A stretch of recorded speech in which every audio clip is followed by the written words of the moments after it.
We're on to episode 21 of the My First Nucleus series. Hopefully we're going to see a bumper crop of heather. Hi, I'm Lawrence Edison, Black Mountain Honey. Welcome to another episode of No Nonsense Beekeeping. Again, the weather's not been perfect for the past week, but it's been okay. Been up around 17, 18, 19 degrees, gentle wind, hardly any rain, which is really good.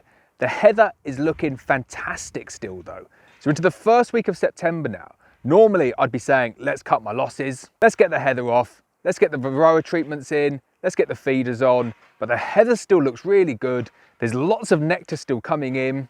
And next week looks even better. There's 3 days where it's forecast to be about 26 or 27 degrees up here, which at this time of the year is bonkers. It's never that warm this late in the year. And normally by now, the flowers have gone over. I'd be thinking there's no point in keeping the colonies up here anyway, or at least keeping the supers on. However, this year I'm gonna go for 1 more week. So episode 22, next week's episode will be the last episode for honey harvesting. We'll still do varroa treatments, we'll still do feeding, we'll still do getting them ready for winter, but I'm gonna give it 1 more week in terms of honey harvest, and my confidence is growing week by week. Again, I'm not gonna bother going into the brood box this week. I'll show you in the brood box next week to show you how that nest has contracted down, how they've backfilled it with heather, and just generally what the brood nest is like. But all I'm interested about in the colonies up at their heather is how much honey they're packing away in the supers. So let's get inside now, take a look, see how much honey we've got in the My First Nucleus colony. Right, so let's get inside. Don't be fooled by the additional height here.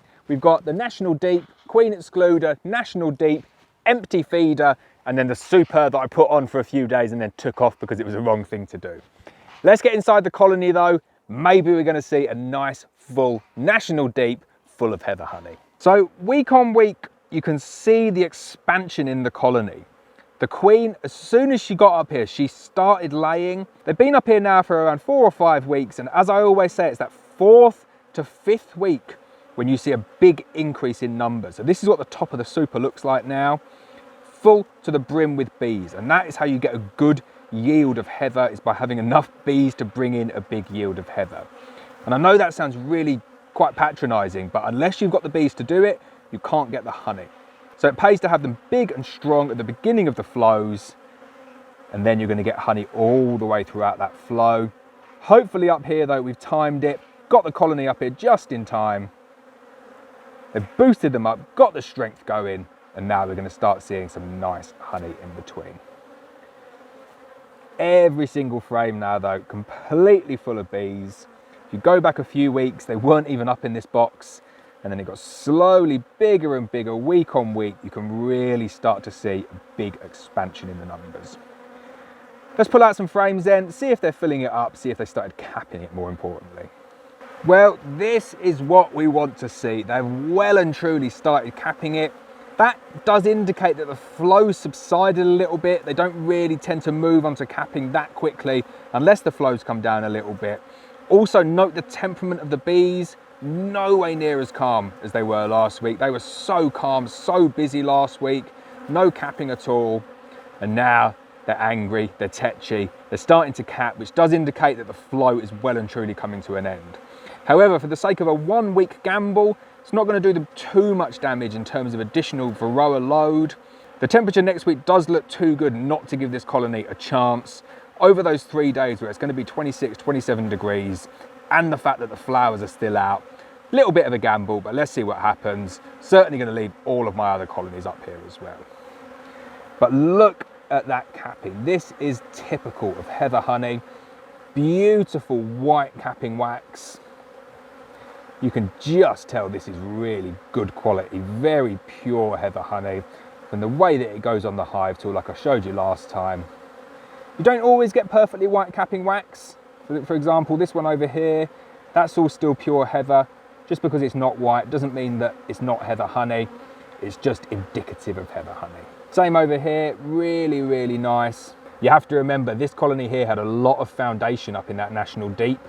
All of my other colonies start up here with drawn combs, so the yield is substantially more. But still, filling a National Deep with a smaller colony up at the heather, I'm very happy with that. Not completely full. If we give it another week though, I reckon we're going to be talking maybe 20, 25 pounds of heather honey out of this colony.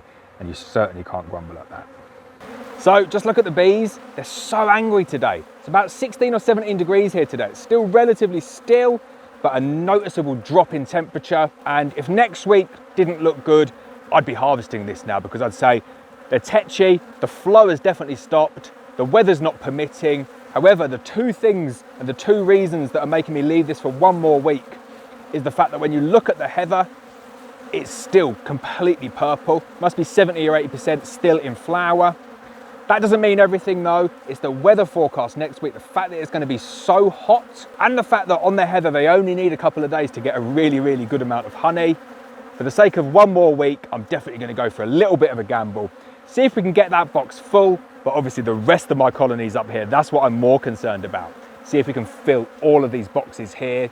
The last time I checked, they were mostly full, but I just want to get every single frame all the way up to the edge, everything nice and capped. So I'll leave it one more week, and I'll come up here next week and I'll do a bit of filming when it's really, really hot as well, just to see whether they've come back onto the flow, to see whether the gamble had paid off. But if you've got your bees up at the heather in a normal year and you've not got the forecast like it is next week, and they've taken in a nice crop and they've been really gentle, and then you come up and they're like this, that's it, it's game over. First week of September, just get it off, get your Varroa treatments on, get them fed, call it a day for the year. So we're on episode 21 at the moment. Episode 22, I'm going to show you my final honey crop next week. Then we'll move on to episode 23, which will be Varroa treatments, episode 24 feeding, and then we'll keep this series going all the way into winter with this colony, which I'm going to overwinter up at the heather, and then hopefully I can give you a snapshot of the colony throughout the winter going into 2022. I hope you enjoyed that video though. As always, please hit the subscribe button, please hit the bell so you're notified of every video, and I'll see you next time.